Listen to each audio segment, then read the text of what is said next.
네, 앞서 전해드린 것처럼 오늘은 중대재해처벌법 시행 첫날입니다. 특히 산업재해가 잦은 건설업계는 1호 처벌에 대한 우려를 감추지 못한 채 설 연휴 기간 앞두고 작업을 일시적으로 중단했습니다.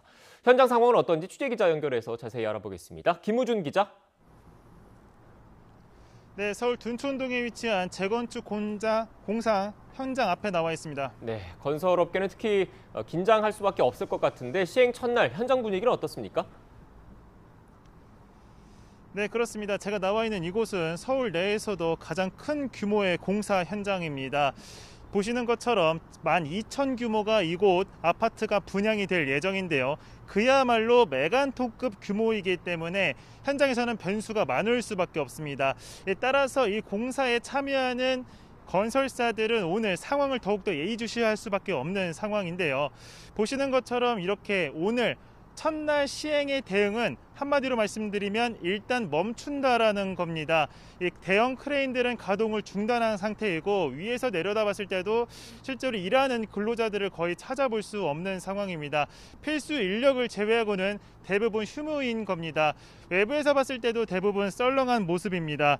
숨죽인 곳은 이곳뿐만이 아닙니다. 서울 시내 건설 현장은 물론 전국 주요 아파트 현장 대부분 중대재해처벌법 시행 첫날인 오늘부터 공교롭게도 휴무에 들어갔습니다.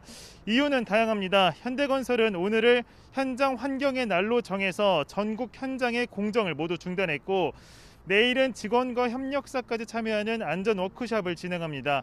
설 연휴가 끝난 뒤에도 이틀간 휴무를 더 이어간다는 방침입니다. 대우건설과 DL 측도 오늘과 내일 리프레시데이 등으로 정하고 설 연휴를 앞당겨 시행합니다.